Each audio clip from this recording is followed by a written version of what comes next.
Board of Education meeting of our new board year, our new school year. Today is Tuesday, July 8th, 2025, and I'd like to ask everybody to please rise for the flag salute. Pledge allegiance to the flag of the United States of America and to the republic for which it stands, one nation, under God, indivisible, with liberty and justice for all.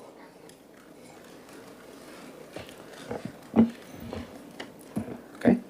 Being that this is the first meeting of the new board and our organizational meeting, we currently do not have official officers, so as is the custom, I'm going to ask for a motion to appoint our interim superintendent, Dr. Chris Shields, to be the temporary chair of the meeting until the board president is installed, at which point the board president will take over. Do I have a second for that? Ms. Brooks. All in favor? 6-0 with one absent. You're right. Ms. Brooks, you're not actually sworn into the board. So I'm actually going to, Ms. Alvarez, do you want to be the second? You don't like being second. Okay, Ms. Epstein is going to be, that's a good point. Ms. Epstein. And then it's going to be 1, 2, 3, 4, 5. 5-0. No. Nope. No. 1, 2, 3, 4. Yeah, 4-0. Okay. So Dr. Shields, you're elected 4-0. With that, I'll ask you to take over to the roll call and make a motion for exec. Thank you very much, Mr. Smith. Ruth Smith, if you could please take the roll call. Yes. Adam Smith. Present. Julie Epstein. Here. Sandra Alvarez. Here. Deborah Brooks. Here. Rachel Gilliard. She'll be here, but she's absent right now. Nanette Melkonian. Here. Jessica Mulwani. Here. Thank you. Thank you very much. I'd like to make a motion to go into executive session for the purpose of discussing the employment of a particular person and to seek legal advice from district counsel. Do I have a second? Mr. Smith? All in favor? 4-0. Thank you. We anticipate returning at 7:30. Thank you. Yeah, we're going to go to the BOE only for about 5 minutes, and we'll text you if everyone else can come down. Okay. Okay.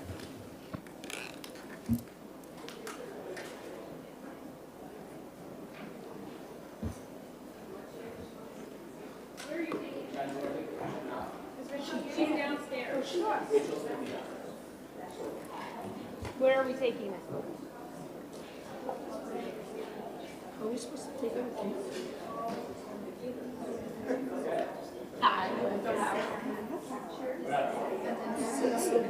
See you later. Okay, enjoy it.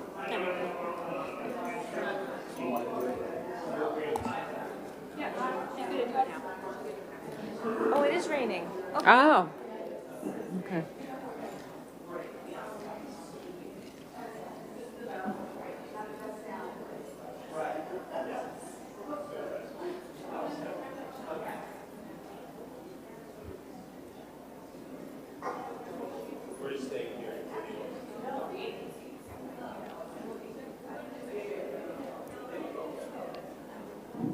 Okay. I know. It's so nice to meet you. Yeah. So our dogs had a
Hey, hey, 2.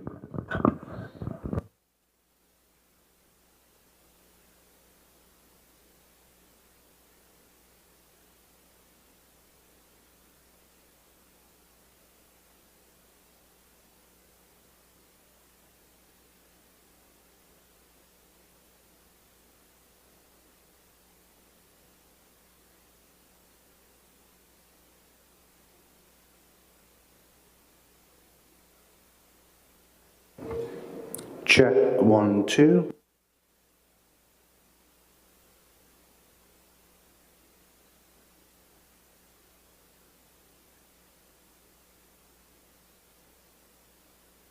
Hey, hey, 2. Check 1, 2.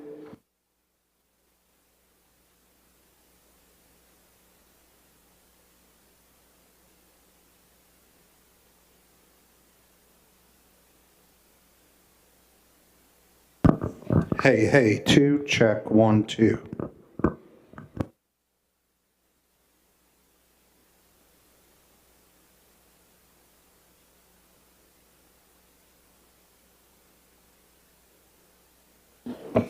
Hey, 2. 1, 2.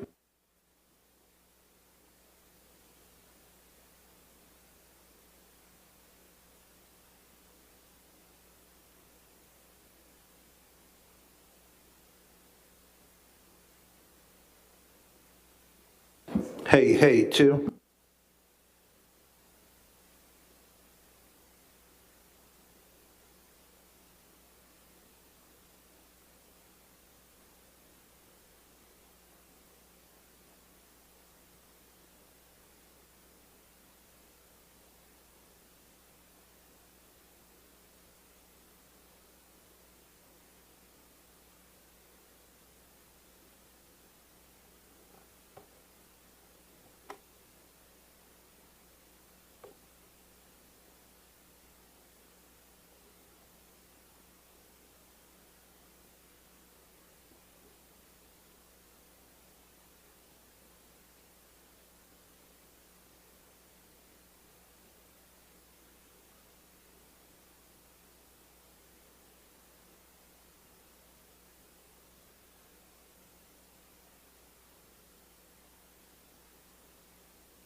Check 1, 2, 3.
Good evening, everyone, and welcome back to our board meeting. If I could please make a motion to reconvene in public. Do I have a second?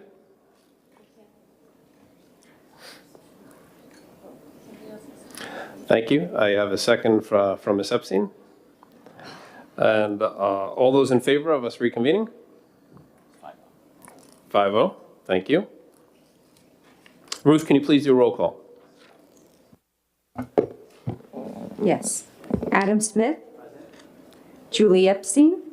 Here. Sandra Alvarez. Here. Deborah Brooks. Here.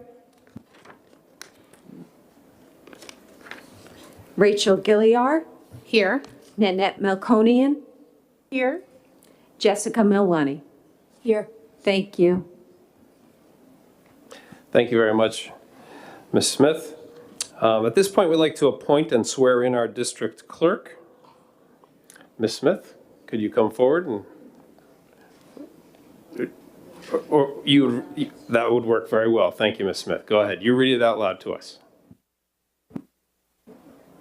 I do solemnly swear that I will support the Constitution of the United States, the Constitution of the State of New York, and that I will faithfully discharge the duties of the office of District Clerk at the Port Washington Union Free School District, Town of North Hempstead, Nassau County, Port Washington, New York, according to the best of my ability.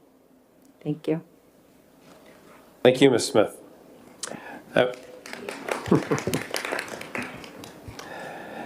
And we do not have our deputy district clerk here this evening, so we will swear her in the near future. And at this time, we would like to administer the oath of office to our re-elected and newly elected board members. Ms. Smith, can you take care of that for us? We will start with Ms. Brooks. Raise your right hand. I do solemnly swear I do solemnly swear that I will support the Constitution of the United States, that I will support the Constitution of the United States, the Constitution of the State of New York, the Constitution of the State of New York, and that I will faithfully discharge the duties and that I will faithfully discharge the duties of the office of BOE member, re-elected BOE member of the office of re-elected BOE member at Port Washington Union Free School District, at the Port Washington Union Free School District, Town of North Hempstead, Town of North Hempstead, Nassau County, Nassau County, Port Washington, New York, Port Washington, New York, according to the best of my ability. according to the best of my ability. Thank you. Thank you. And now, Ms. Smith, could you swear in Ms. Malwani?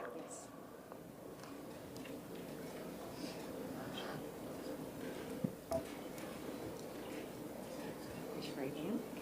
I do solemnly swear I do solemnly swear that I will support the Constitution that I will support the Constitution of the United States, of the United States, the Constitution of the State of New York, the Constitution of the State of New York, and that I will faithfully discharge the duties and that I will faithfully discharge the duties of the office of newly elected BOE member of the office of newly elected BOE member at the Port Washington Union Free School District, at the Port Washington Union Free School District, Town of North Hempstead, Town of North Hempstead, Nassau County, Nassau County, Port Washington, New York, Port Washington, New York, according to the best of my ability. according to the best of my ability. Thank you. Thank you. Okay. Thank you.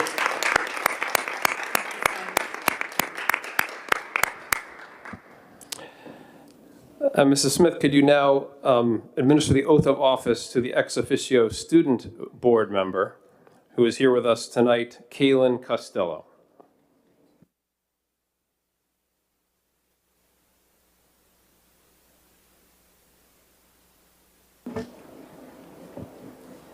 I do solemnly swear I do solemnly swear that I will support the Constitution of the United States, that I will support the Constitution of the United States, the Constitution of the State of New York, the Constitution of the State of New York, and that I will faithfully discharge the duties of the office of Student Board Member and that I will faithfully discharge the duties of the office of a student board member at the Port Washington Union Free School District, at the Port Washington Union Free School District, Town of North Hempstead, Town of North Hempstead, Nassau County, Nassau County, Port Washington, New York, Port Washington, New York, according to the best of my ability.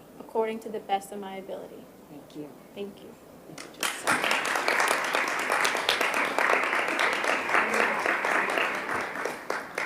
Thank you, and Keelan, we look forward to working with you over the next school year. So at this time, on the agenda, we have item 4.5, which is the election of our board president. May I open the floor for nominations? Ms. Gilliar? I'd like to nominate Adam Smith. Thank you. Are there any other nominations? All right, not seeing any other nominations. Is there a second for? I would like to make a motion for the election of Adam Smith to be our board president. Is there a second?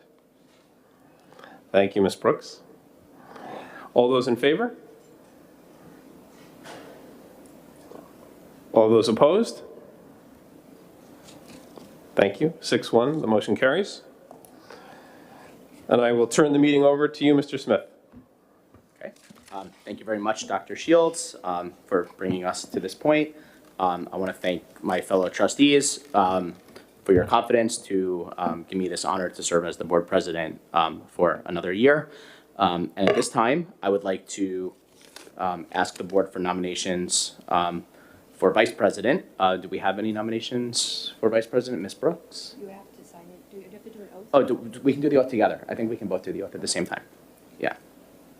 I nominate Julie Epstein as vice president. Do we have a second? Ms. Gilliar? All in favor? 7-0. So, Ms. Smith, would you do the two swearing-ins now for myself and Ms. Epstein? Yes. Thank you very much.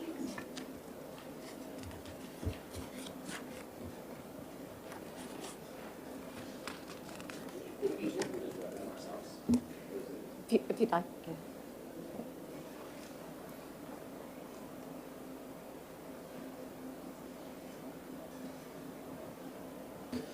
So, I do solemnly swear or affirm that I will support the Constitution of the United States, the Constitution of the State of New York, and I will faithfully discharge the duties of the office of BOE President at the Port Washington Union Free School District, Town of North Hempstead, Nassau County, Port Washington, New York, according to the best of my abilities. I do solemnly swear that I will support the Constitution of the United States, the Constitution of the State of New York, and that I will faithfully discharge the duties of the office of BOE Vice President at Port Washington Union Free School District. Your right hand, sir. Raise my right hand, I'm sorry. Town of North Hempstead, Nassau County, Port Washington, New York, according to the best of my ability. Thank you. Awesome. Great. Okay, thank you. So at this time, we're going to swear in, let me just make sure I'm at the right point in the meeting. I believe I am. At this point, we're going to swear in Dr. Shields, who is continuing as the interim superintendent for the remainder of the month. So if the district clerk would be so kind as to do that swearing in.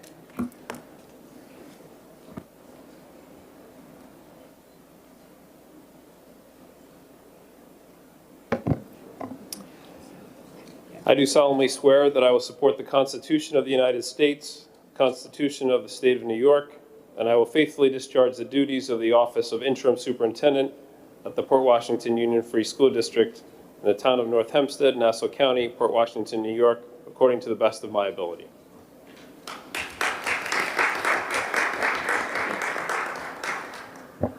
Thank you. Fantastic. So we're going to skip past items 4.8 and 4.9 because those individuals, which is the treasurer and district deputy treasurer, will both be sworn in at a later time along with our deputy district clerk. So at this time, I'd like to make a motion to adopt the 25-26 reorganizational agenda. Ms. Epstein, do I have a second? Yes. All in favor? 7-0. Our reorganizational agenda is adopted. So we are going to move now to our consent agenda, which is the long list of organizational matters of the board. We have a few things that we already know we're pulling, but I'll say what those are. We're pulling items 7.2 through 7.5. Does anybody else have anything else that they want to pull before we take the vote?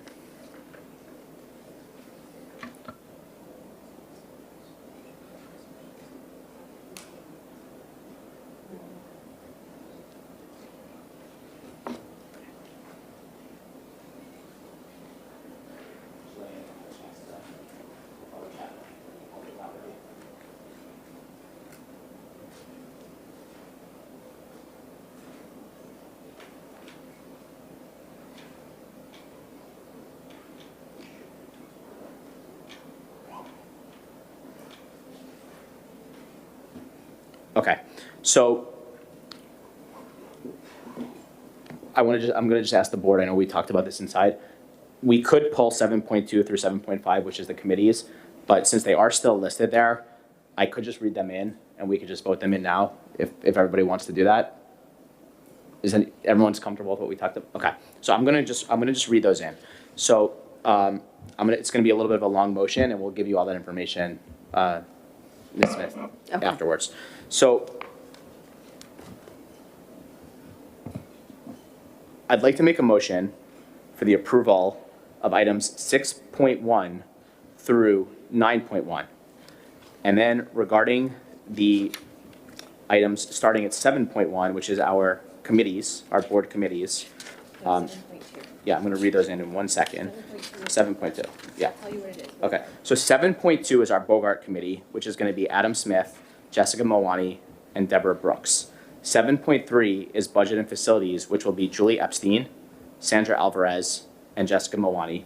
7.4 is the Curriculum Committee, which will be Nanette Melkonian, Rachel Gilliar, and Sandra Alvarez.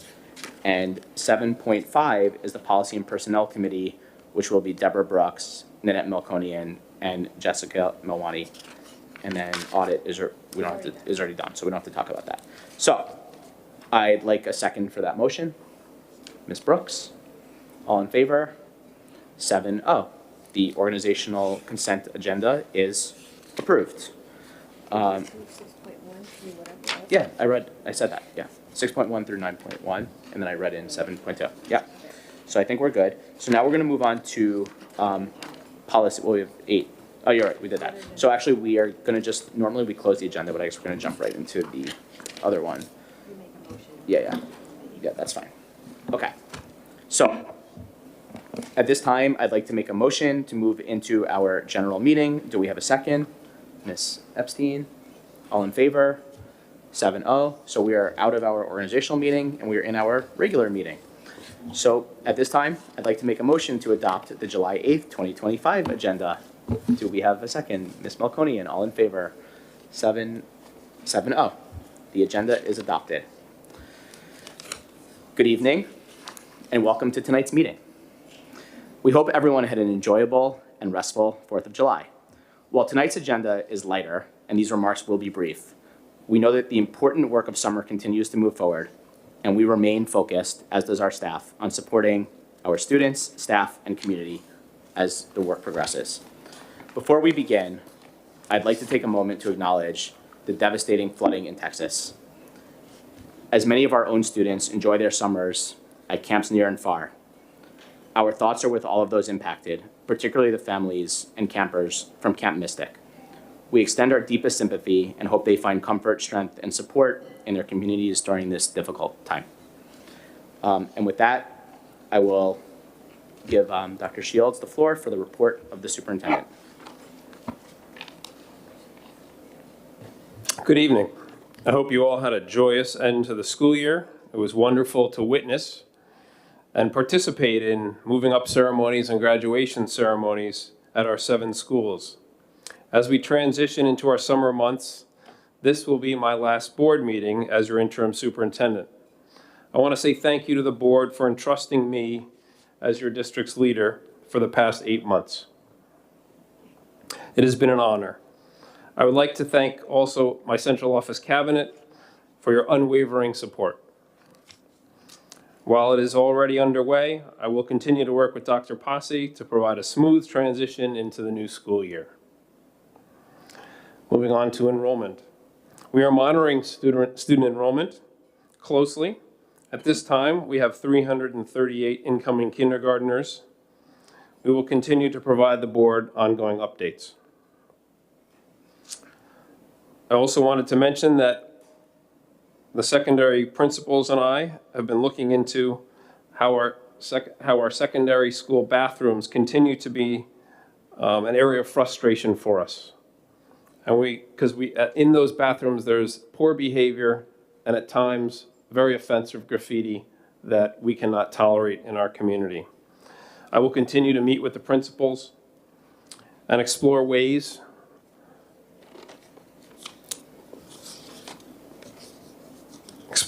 that we can possibly expand supervision in those bathrooms.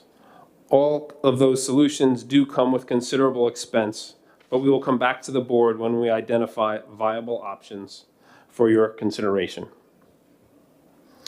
And finally, number 4, Dr. Feeney is unable to be here this evening, but he did provide me with an Infinite Campus update to read for the board's information. The transition to Infinite Campus has proceeded smoothly overall. Most components of the system have been implemented on schedule and with strong coordination between our district technology team, Nassau BOCES, and Infinite Campus. Unfortunately, one high visibility part of the rollout, the launch of the parent portal, did not go as planned yesterday. Due to a misalignment between our intended implementation process and the support provided by our external partners, parent portal emails were mistakenly sent to all families instead of just one building, as was pre-planned. It is important to note that this issue did not originate with the district's technology team. Rather, it stemmed from how the support teams treated the portal setup as a discrete task rather than a full implementation process. In collaboration with BOCES and Infinite Campus, our data team quickly identified the gaps and has since restructured the work to reflect the full process required. A revised timeline and updated communication plan are being finalized and will be shared with families shortly. We appreciate the patience of our community and the continued efforts of our team as we complete this major transition from one system to another. Thank you very much. Ms. Brooks, go ahead. Ms. Brooks. Dr. Shields, did the implementation go as planned for the one school that it was supposed to go to? Unfortunately not, no. Okay. And that's also been looked into and remedied and rectified? Yes. Okay, thank you.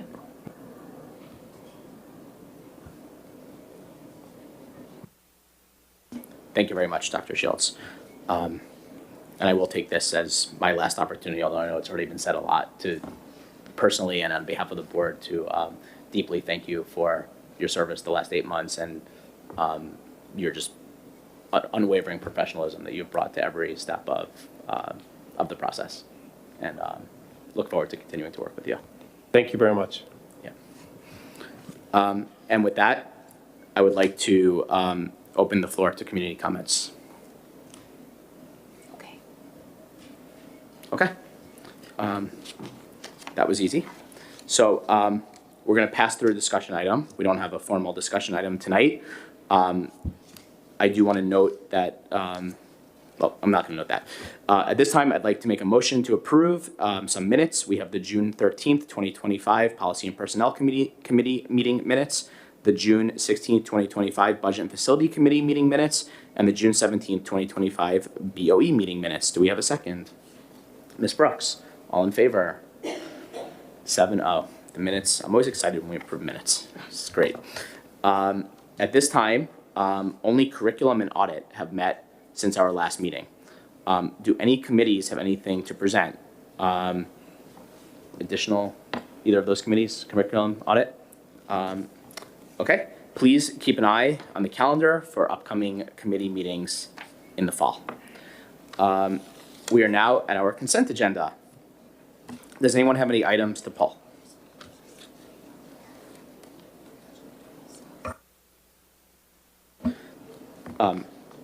Any items to pull? Okay. I'd like to make a motion to approve items 9.1.1 through 9.6.1A. Second. Ms. Milani, your first second. All in favor? 7-0. So the consent agenda is approved. So we actually do have some meat on the bone over here at policy.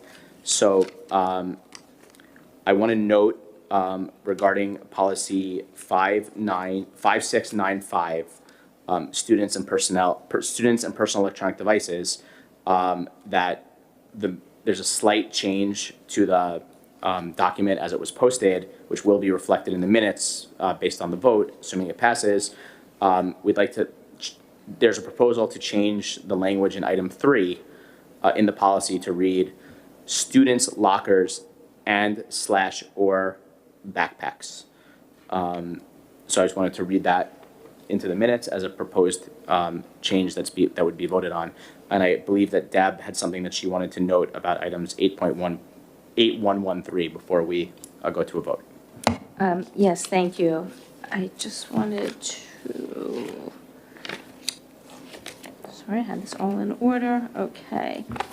For extreme heat condition days, on page 2 of the draft, the very last paragraph begins, when the temperature reaches 88 degrees Fahrenheit. I believe the intention of that sentence is when the temperature in an occupiable educational or support service space reaches 88 degrees Fahrenheit, and ask that that language be added, the of an occupiable educational or support service space. Because the previous it's within that space, it's not necessarily ambient temperature outside. So can you just read exactly the language? Yes, so in other words, the first sentence of the last paragraph would read, when the temperature inside an occupiable educational or support service space reaches 88 degrees Fahrenheit, and then Understood. it goes on. Okay, so that will be, that will be read. We'll make sure that's read. So does anybody have any questions or comments before I call the motion? Ms. Alvarez? I would just ask that it says of that space, removed of that space. If we're gonna specify that space, that it should be removed from that space. Again, not, if the cafeteria is of that space, the removal is only that space, not the room next to it. So it would just be clarification of that space. Just read that again. Yes, Being yes, you're specific right. with it, it'd just be one more. You're right, I actually didn't go beyond, and I actually had it crossed out. So then it would read, when the temperature inside an occupiable educational or support service space reaches 88 degrees Fahrenheit, students and staff will be removed from those That's- spaces when practicable, Yeah. from those spaces, Yeah. yeah. And of course, I love the when practicable part. the Gives so when much teeth practical, to the that policy. is in the legislation. I know. So, yeah. But I can also work with Javiera to fix that. We'll just make sure that, though, that It's reflected it'll in be the changed that way and reflected in the minutes. Understood. Okay. I'm giving a few proof. Does anybody else have any comments on any of the changes? I think Ms. Absolutely, go ahead. We can discuss all of it. So policy 5695, the students and personal electronic devices, can we just get a little bit more of an explanation on the change?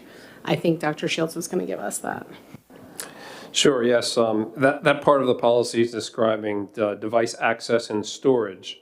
And in that paragraph number that is numbered as number 3, we're talking about the high school level. And the way it originally read was that it was they would be stored and silenced in students' backpack and or locker.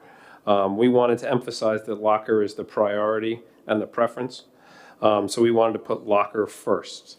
That was from having a conversation with one of the stakeholders, the teacher union, that was recommending that we just flip them. So we are saying that locker comes first and backpack comes second. The reality for us is that we don't have enough lockers in our entire high school to have one per student. So that's why we are just changing the order to show priority.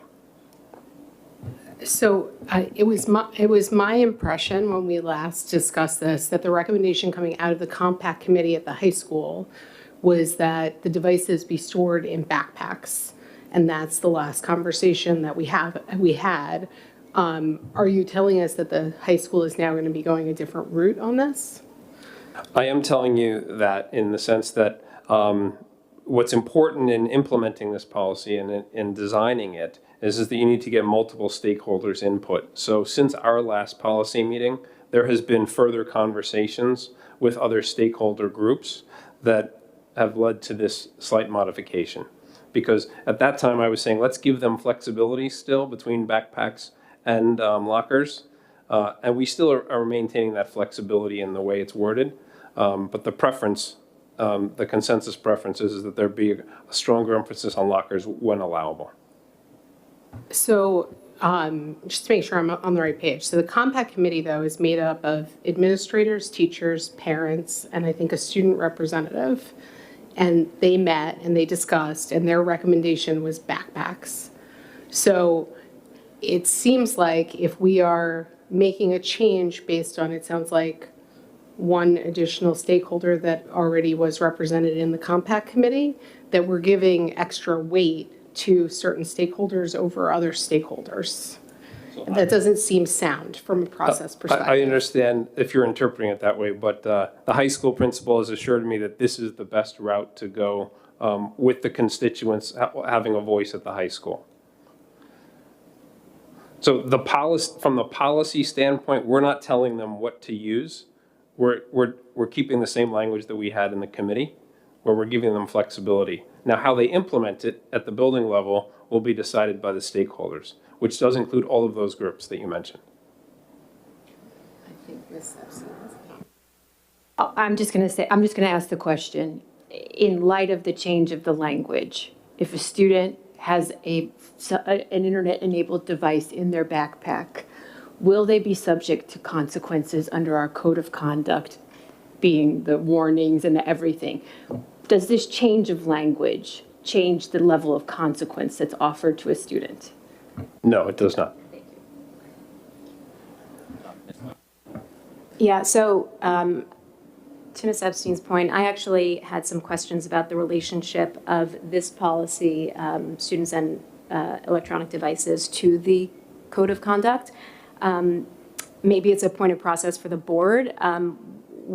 What is our process going to be for ensuring that these two policies sync up? Because right now they, in some places, they actually directly contradict each other before school starts. So we know that these policies need to be in place on day one.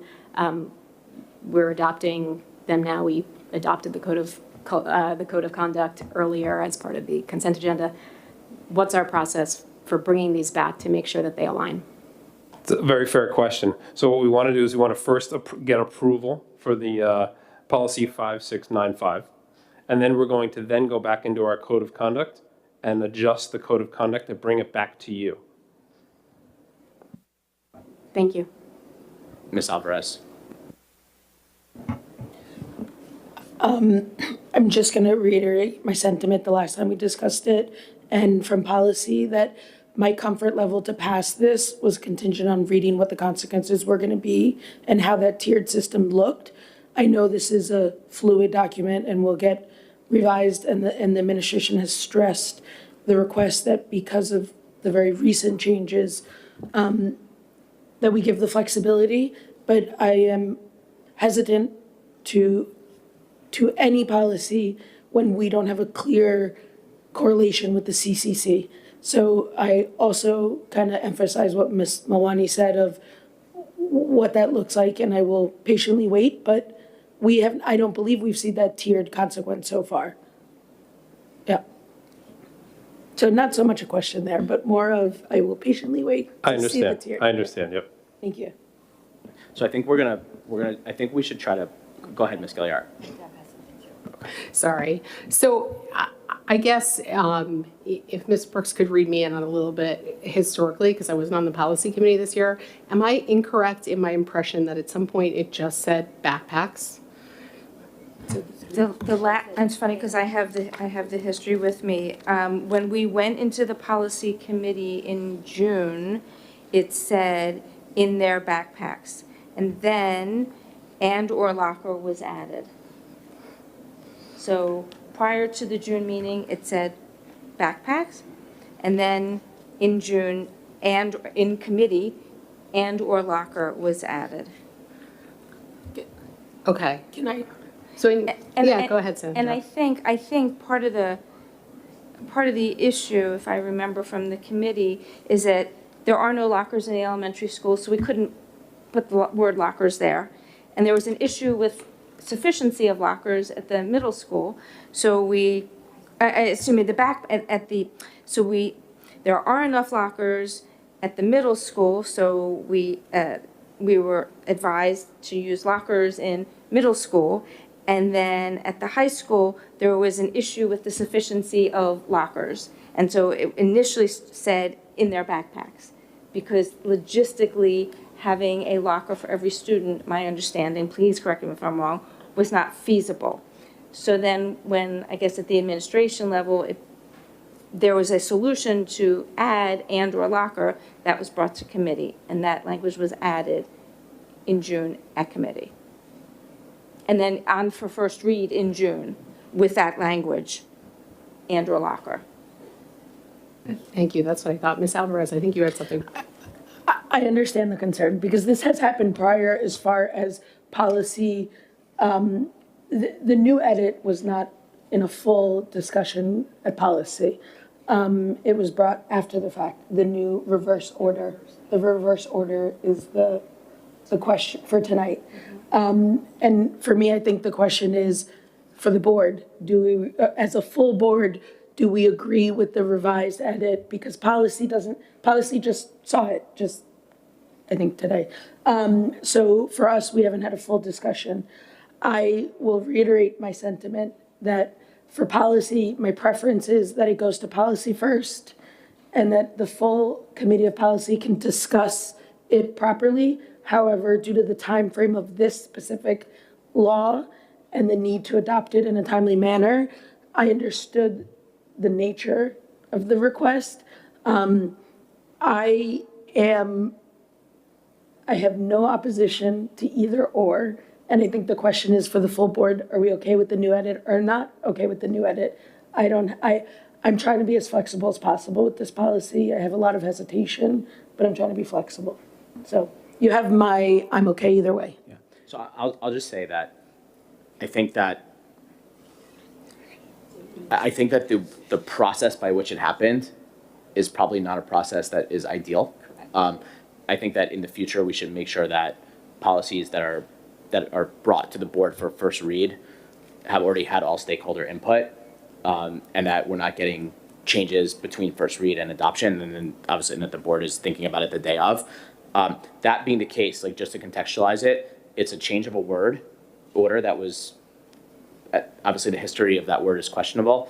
However, the superintendent is also telling us that he doesn't think that the stakeholders are telling us that the change is a little bit immaterial to a certain extent, right? So I think that what I would propose is that we could pull this out, vote on the other policies, then we can just save everybody a lot of time. We can take a vote on that policy as with the change, and if it doesn't pass, we'll just re-vote on it with the old wording, and if it passes, it passes, and we don't have to spend 20 minutes like litigating the wording. It's not about wording. Yeah. I understand where Ms. Gilliard's coming. I do too. And the weight of the compact committee. I'm just talking about a process, like of how we can move forward now. So I'm fine with pulling it and discussing it separately. The word order to me is actually not the most important part of it, because I think this process is wrong. The board makes policy, and I appreciate a piece of advice from the administration, but the board should have a chance to discuss a piece of advice. But I actually would want us to scale it back to backpacks, which is what the recommendation was from all our stakeholders. And I've already spoken at previous meetings about how I think this law is wrong-headed and overbroad, and I think that therefore it would behoove us to not roll it into power with its most forceful impact at this moment, because we always could revisit it.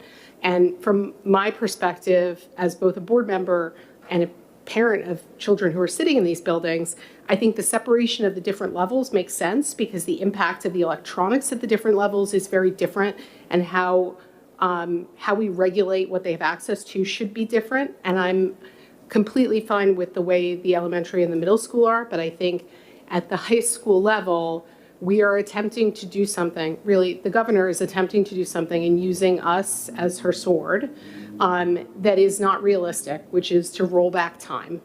And I think students need to learn how to live productive lives with technology as a helper and an assistant, not create a false sense of not having the technology. I also think it's really inconsistent with a lot of the conversations we've had about security lately. And to me, the idea of taking every single device out of the hands of every high school student and locking them in a locker when we have man traps and we have security everywhere on the off chance something happens, and now we're going to take away every communication device from children, is not consistent and is really actually very scary. Ms. Brooks. So I agree with you, Ms. Gilliar. So the question I guess I wanted to ask is to Dr. Shields, did the compact committee agree on the use of the word locker at all, anywhere for the high school? I would have to go back to the high school administration and find out the answer to that question. I didn't ask that. So what does everybody think of the idea of striking the words "and/or locker"? Because we need to pass this by August 1st. At least we I want to think be the in issue with that is compliance with that the law. this policy impacts all the schools, and we know that Weber uses the lockers. Number 3, this is Right. only the high school. Okay, this is I'm only. speaking only about Okay. at the high school because this is the high school compact committee, and this is a change now. And given that we don't know the answer as to whether the compact committee has recommended the locker, whether locker comes before the backpack or the locker comes after the backpack, we know that as a board, I think, we're fairly in agreement that at the very least it could go in the student's backpack. So as a compromise, can we strike the words "and/or locker," leave it at backpack, pass this beast, come back to it after the compact committee has had a chance to meet in the high school, and revisit it in policy to tweak it? Okay, I'm Is gonna. it- I'm gonna trying try to find a something. compromise. I'm gonna try something. I'd like to make a motion to pass policy 5695, students and personal electronic devices, as is currently written in the minutes, as was originally on for first read. Do I have a second? You mean with the locker and/or backpack? The way it was, not the way we just read in the change. Oh, the way that it's. The way that is on the agenda and the way it was on first read without the change. The way that we all let pass first read last week. So if someone would make the motion, if someone will make the second, I'd like to see how this passes on a vote. Second, anybody? I'll second, Ms. sorry. Epstein? Can I? The wording as is currently written, as passed first read, As it came out of policy. as it came out of the policy committee. As it was drafted Only for because the we're under, first only read. because we're under a deadline to pass this, and I would, if that'll, we can always change it in a more, we can change it through the policy committee. So, taking a vote on that motion. I mean, with all due respect, I think it would be easier to scale it up than to scale it back. Well, it already went Which through, I think it is- already went through first read, Right, but So- a very rushed, right? but it like- did. So let me take the vote, and if it fails, then we'll go to the next one, which will be without it. So who would like to vote for that policy as it was?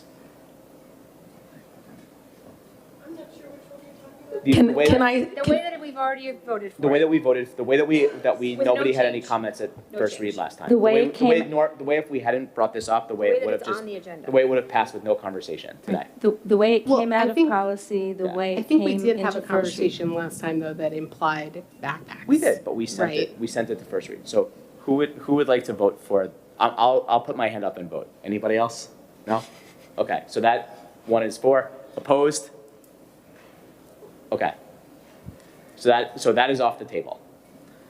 I'm now going to make a motion for the way Deborah proposed it, which is just backpacks, correct? Strike the words and/or locker in bullet 3. Okay. Is there a second? Ms. Brooks, all in favor? Okay, so that passes. Great. All opposed?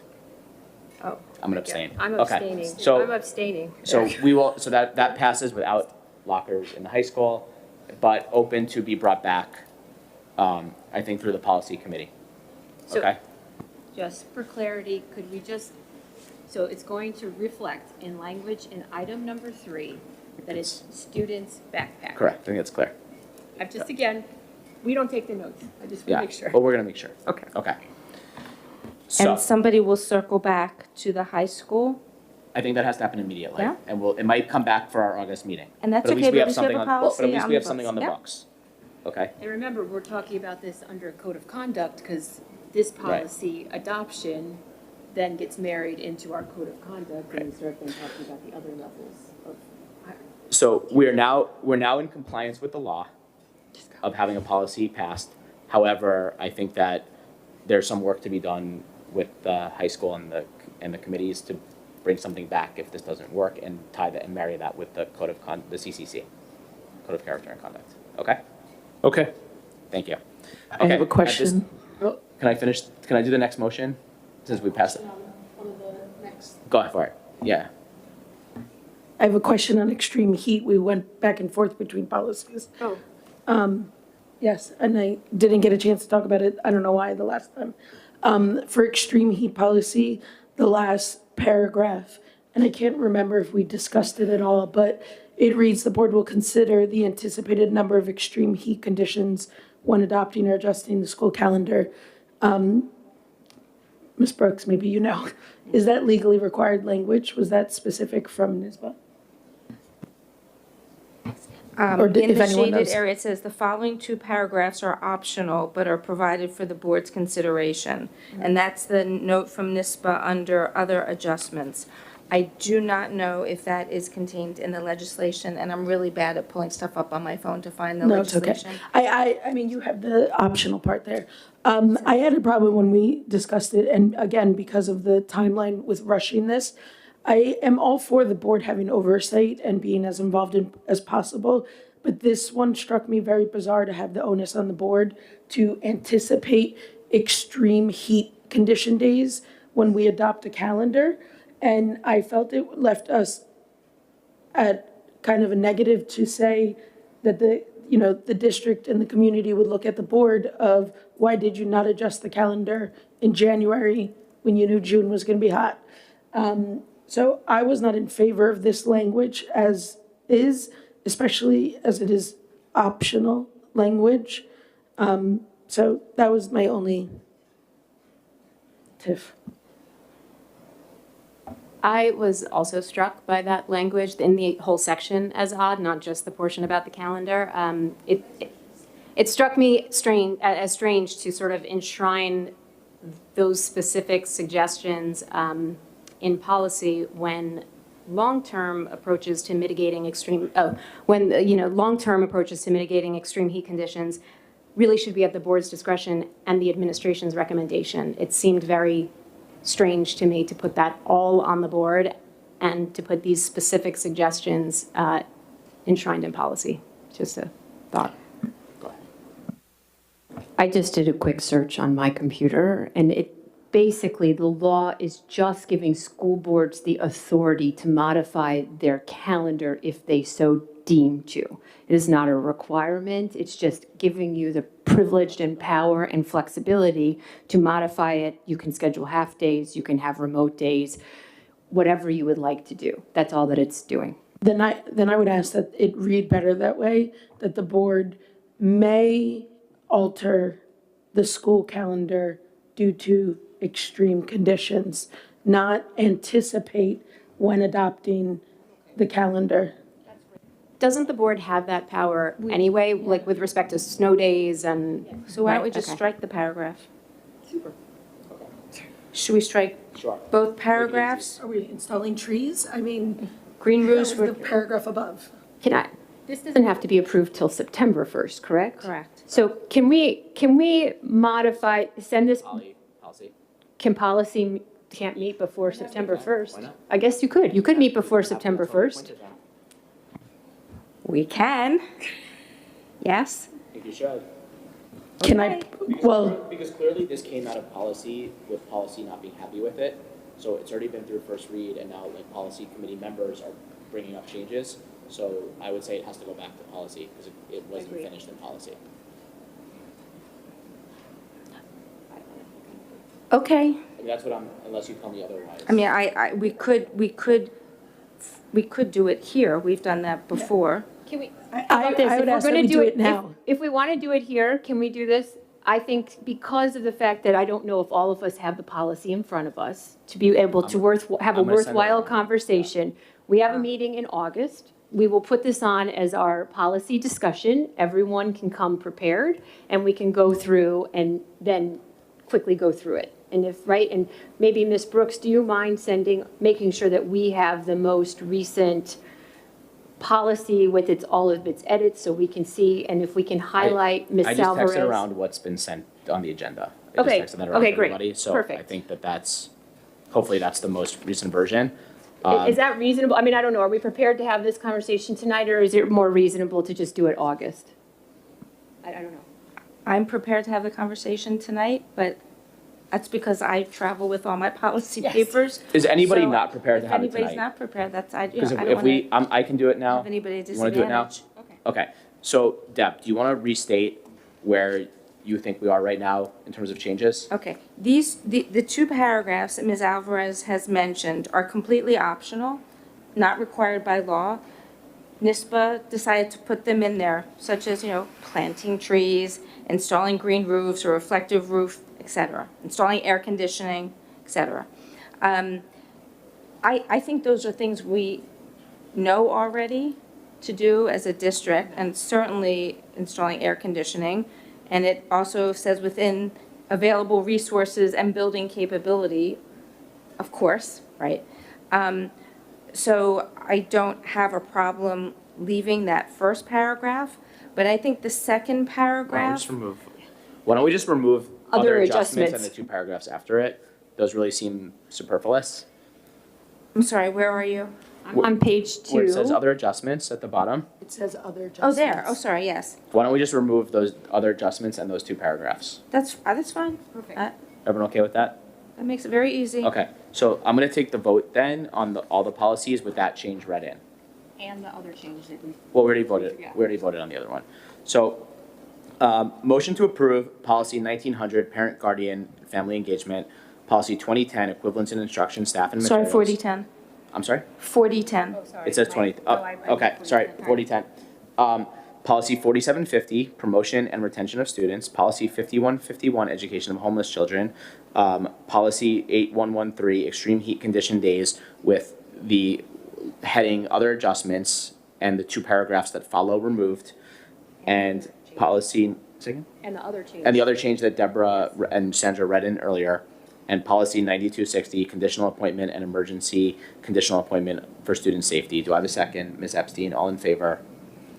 7-0. All right, guys, look at that. We changed two policies. Great, and I just want to remind Dr. Shields as liaison that now that homeless children policy is policy 5151 in alignment with the NISBA numbering, we need to renumber our current policy 5151 dealing with student admissions to 5050.1. Just, I know I said it last time, just want to remind you.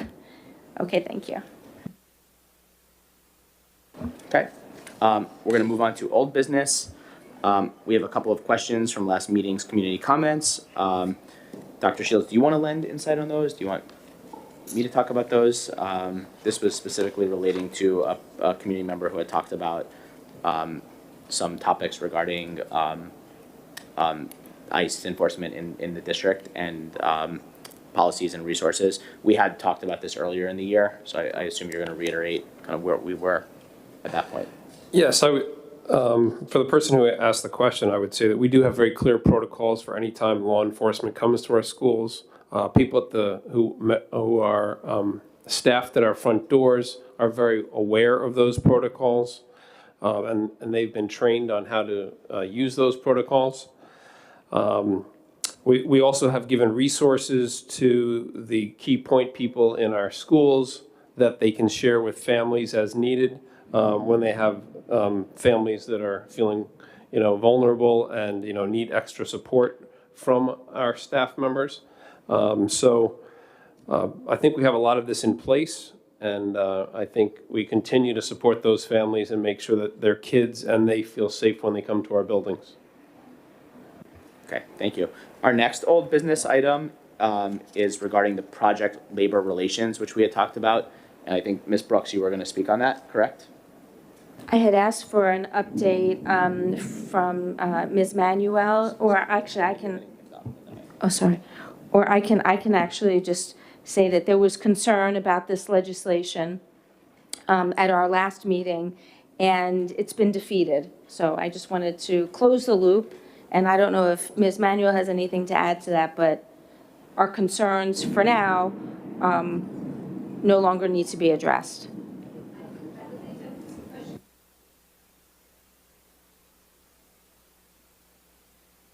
It's been pushed off to January, and I believe I want to say our state senator was a co-sponsor, so maybe that's one of the first items on our agenda as a legislative advocacy issue.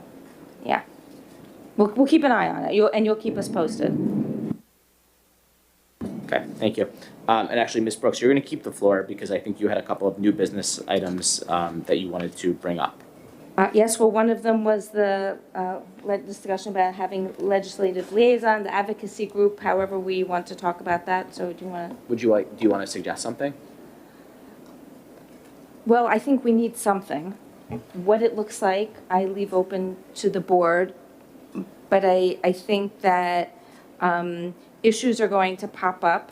For example, the cell phone issue, the labor projects, other things throughout the year, and I think we need to be at the ready as a group to approach our legislators. Hope that wasn't a year. sign. Every single year since I've been on the board, it storms at reorg. Yeah. So I'm open to suggestions. I think that it is not necessary 5 for 5. to, having chaired the legislative task force of a body of 15 people and corralling community members proved to be very onerous, and I think not as effective as when board members went as a threesome or a twosome to our various representatives, elected officials. So my proposition would be to keep it as a board group. Yeah. But I don't know if anybody else has other ideas. Ms. Alvarez? I would agree, Ms. Brooks. I think that I don't see a full task force needed, like you mentioned, that involved multiple, members, but a 2-3 committee similar to what occurred this past year and the year prior, actually.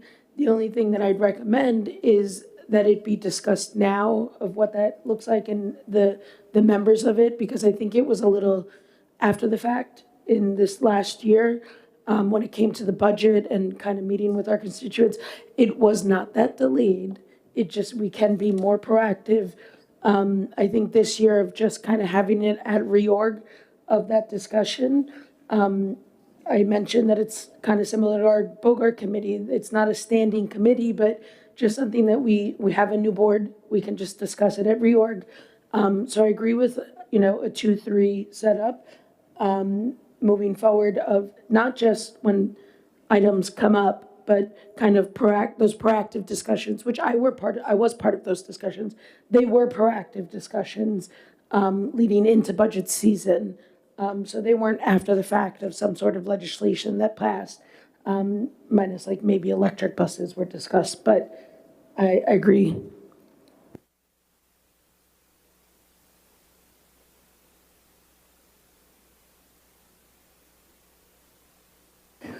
Does anybody else have any thoughts on it? So I will say that I personally I'm okay with that. Like, I don't feel like very strongly on it. However, I do think that, I think that there's a mix of responsibilities of the board and like, and when you look at all the responsibilities of the board, when you look at NISMA materials or you look at, the state website, one of them that you see isn't advocating to the other elected representatives, right? It's something that we have taken on because we think that there's topics that are important for the district.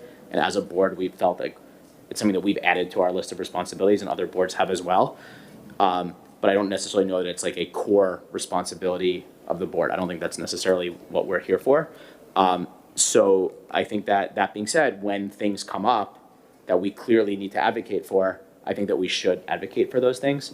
But I think that those are all different things, and we are all 7 people, and Sandra might have a deep understanding or expertise in something that I don't have a deep understanding expertise in, and I might have a deep understanding expertise in something that Rachel doesn't have that same deep understanding expertise in. And I think that, and I might have a relationship with a congressperson, and Rachel might have a bad relationship with an assembly person, and maybe I should be with that congressperson, and Rachel should not be with that assembly person. So I think that as topics come up, we should figure out who are the appropriate people that have the right mix of expertise and relationships and availability to tackle that particular topic, rather than say, let's pick the 3 people sitting over there to handle all of our advocacy and meetings for the year. I don't know why.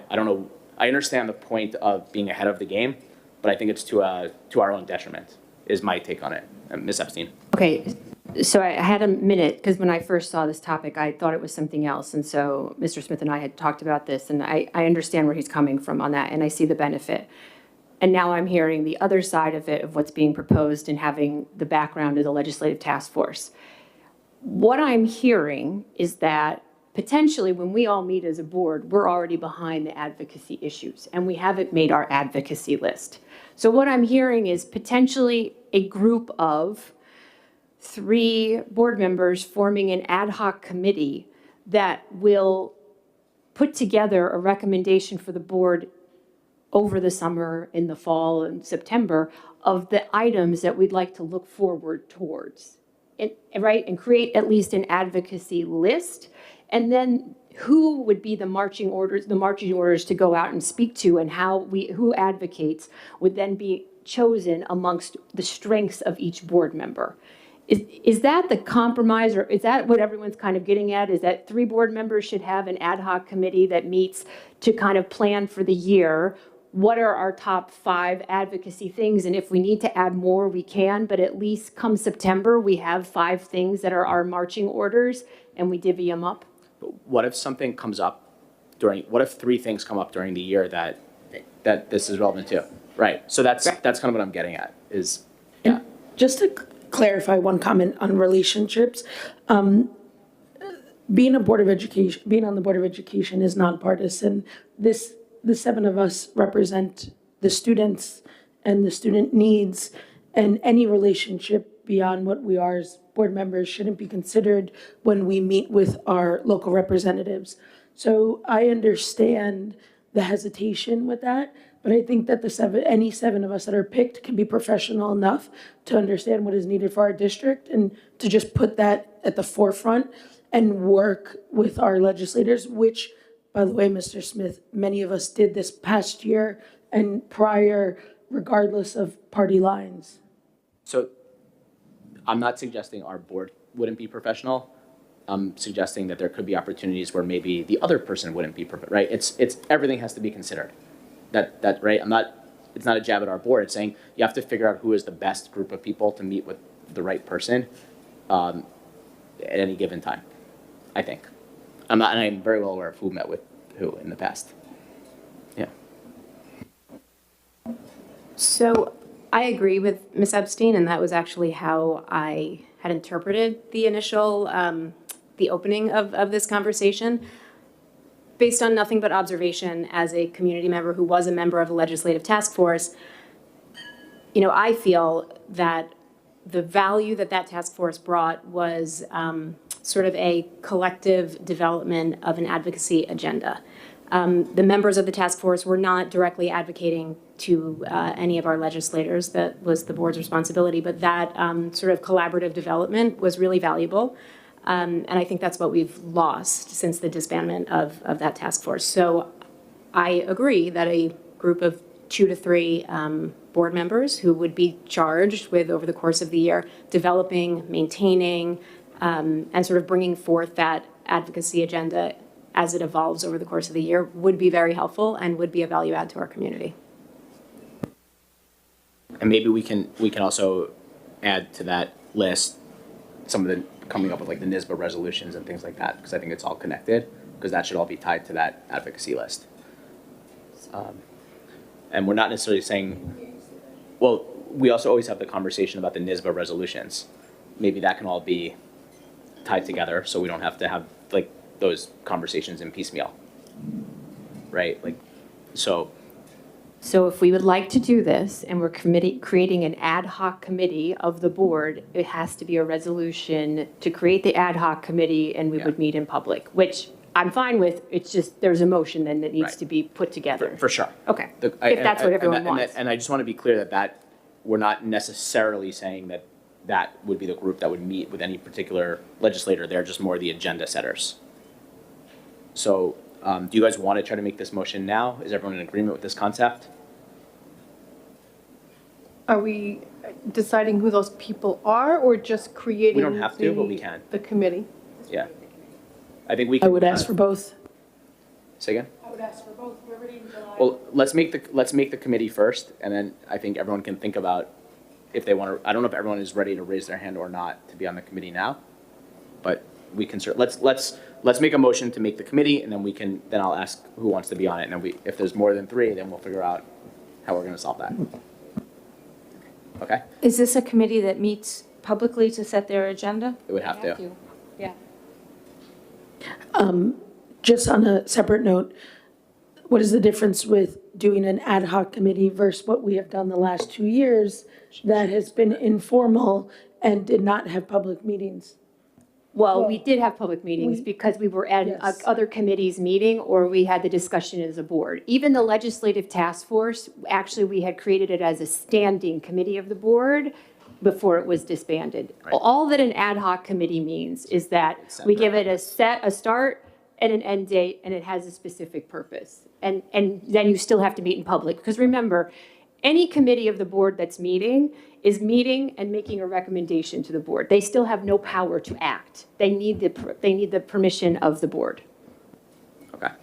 So I'll make a motion for the creation of a, what should we call it, legislative? Legislative, it's not really liaison, so it's a legislative, let's call it the Legislative Advocacy Committee with a sunset of 1 year. 3 members made up of members of the Board of Education to advise the Board of Education on a legislative advocacy agenda. Do I have a second? Ms. Alvarez, all in favor? 7-0. Okay, so the committee is created. Who would like to be on the committee? And then I nominate Deb Brooks. I'm not saying who needs. All right. Raise your hand if you'd like to be on the committee. All right, I'll do it. Oh, okay. Okay, All right. all right, Wow. I'll do it. Mr. Smith, wow. Yeah. So we have to So now vote. we have to vote on that committee, the members of the committee. Say again? I know. Yeah, now we have to vote on the members of the committee. Okay, I know. Okay. I was just making sure there was no others. Okay, so, One moment, sorry, because after the fact, Ms. Milwani did raise her hand. And no, I am on multiple committees this year. And I also already have done this. Because it's going to be a public meeting, I will most likely show up. So I'm okay to step aside because I too am on multiple committees this year, and I'm very comfortable to step aside. You raised this as new business. No, Ms. Brooks Ms. did. Brooks raised it. You were very, very quick to support it, and I appreciate that, and I will appreciate your time and your commitment on this. Nope, I think this is a great. Okay, sounds good. so motion for the committee to be appointed with the members, Adam Smith, Sandra Alvarez, and Deborah Brooks. All in favor? A second? Ms. Milwani, you want to make a second? Okay. And approved, 7-0. Okay, well done. Look at that. We made a committee and appointed it. Okay, stay on the tuned for a spot. date. Yeah, stay tuned for a date. Ms. Brooks, do you want to ask your question about impact of federal funding withheld? Although I can tell you the answer will be, we'll see. Okay, well, I wanted to raise it publicly, that as of at least yesterday, the federal administration had frozen various Title 1, 2, 3, was it Title 1? But Title 3, there was definitely Title 3 and other federal funds across the country. New York was one of the most highly impacted states in terms of that federal money being frozen. It definitely impacts our students. And I was just wondering what the impact is in terms of how do we prepare for any shortfall? And the question really is for Ms. Manuel. It's impossible to know what will happen, but if that money remains frozen, are we feeling that impact now?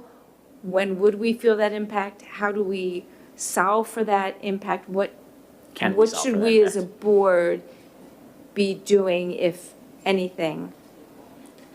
Do you want to come up and answer that? Yeah. Because I don't know that this has ever happened, so we don't know how to respond. She did swear in, no, I think she was. So the district does have a Title II grant, which is for teacher and principal training. That's about $92,000 a year. We have Title I A and D, which is a grant that helps provide all children opportunities to receive extra support. I believe we have Title I teachers that help a lot with the elementary school level. That is about $247,000. Then we also have Title III, which is for English language learners. That's about $66,000. And then we have another Title III immigration. That's about $36,000. And that's for school programs with basically getting the public involved with the school districts. So, I'm sorry. Yes, yeah. So what the district would do, I guess, if we did find out that it was being cut, we would have to reduce what's being provided. A lot of it is extra support. Where you have the Title I teachers, that would be a challenge to find ways to cover that. And that's something I guess we would have to address at that time. Yeah. Can we pull from our reserves? Or is that considered an emergency situation? I mean, I think we'd have to make that decision at that time, but you don't usually pull from reserves to make one-time actually, payments. the reserves are set up for specific purposes. So you could look at your undesignated fund balance if that was an emergency, which typically, I don't know that that's considered an emergency. You would have to look at other positions, and also do we have funding that could support those title teachers? Because, Okay. I'm sure you have more questions. I'm just going to do a follow-up to that. I'm doing the reverse question. So the question really is, if it actually comes to fruition that these continue to be frozen and they're not going to be part of our upcoming budget, aren't they still in New York State legally required services? So my question would be is, are they not services that we will be required to fund, and it won't be a discussion of those items, it's going to be a discussion of cuts elsewhere? So the title, am I on? Yeah. The Title II, the training for the teachers and the principals, that's not required by law. The Title III is additional support for the E&L students. I don't know that it's required by law. We do have specific guidance of how they are to be educated and the number of teachers for those students, and that is supported through the general fund.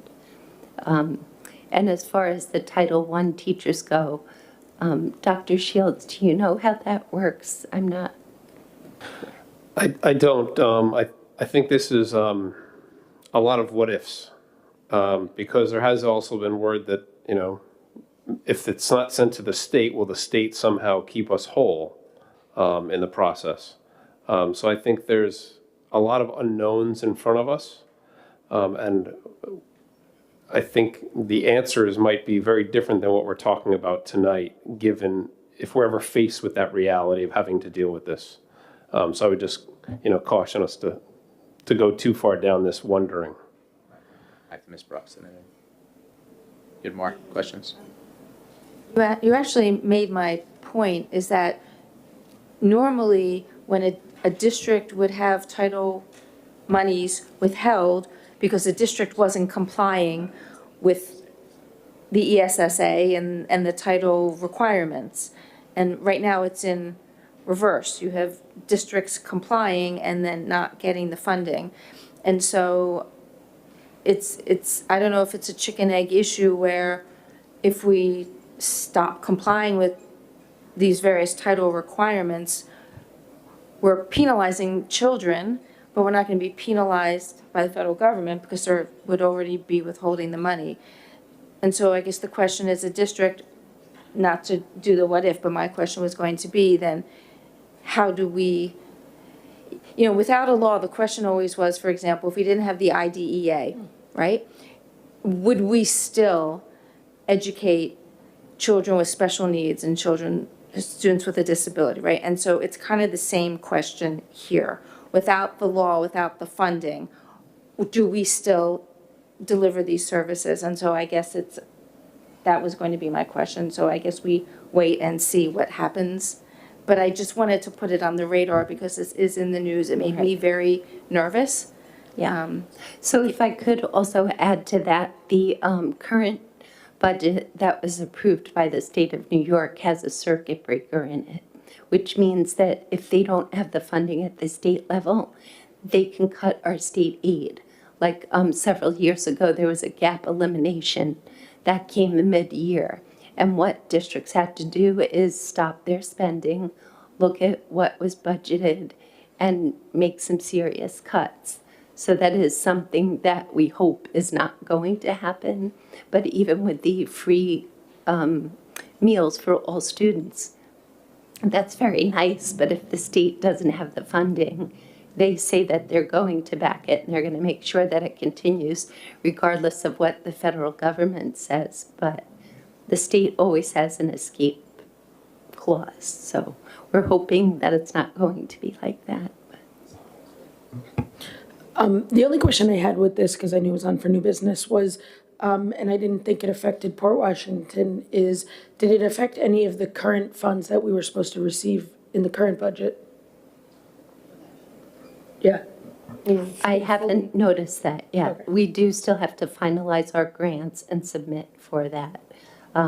Those were funds that were obligated by law, so I believe those are still there, but anything's So possible. it sounds like, so being that this is a what if, is it okay if we'll close this discussion with just the understanding of we kind of now know what's in the gamut of what's exposed, and you guys will keep us very up, and I assume Kathy, you're hearing about this through your advocacy groups, and you'll of course tell us immediately if there's something really on the docket.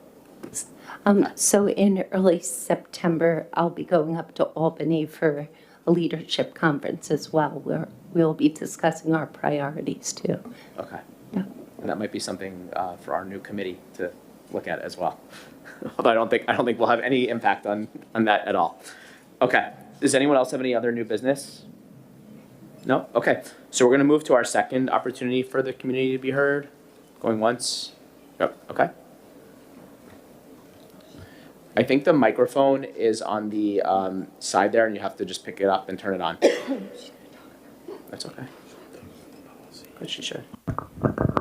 Hi, Jean Zay, Executive Vice President of the Port Washington Teachers Association.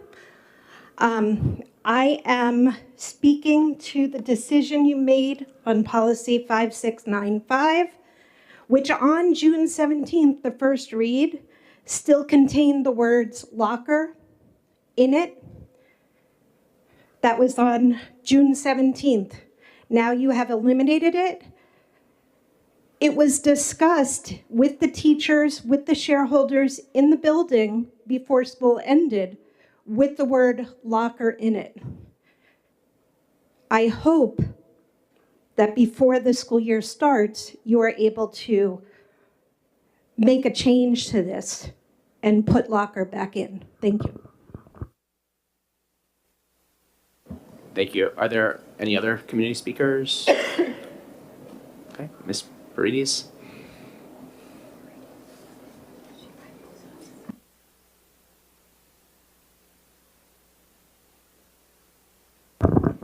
Denise Paredes. I just wanted to make a super quick comment and just to Dr. Shields. I just want to say thank you for everything you've done for the district. You really stepped in at a moment when we were really needed a steady hand, and you provided that to us. And the district really owes you a debt of gratitude. So thank you very much. I know I always felt very heard by you, and I appreciate all your time that you gave to the HSAs and parent council. So I look forward to Dr. Passy starting, and we're fortunate that you will be still here and you'll be able to guide Dr. Passy and provide us with, the same stewardship you've provided all these years. So just a very quick thank you from me personally.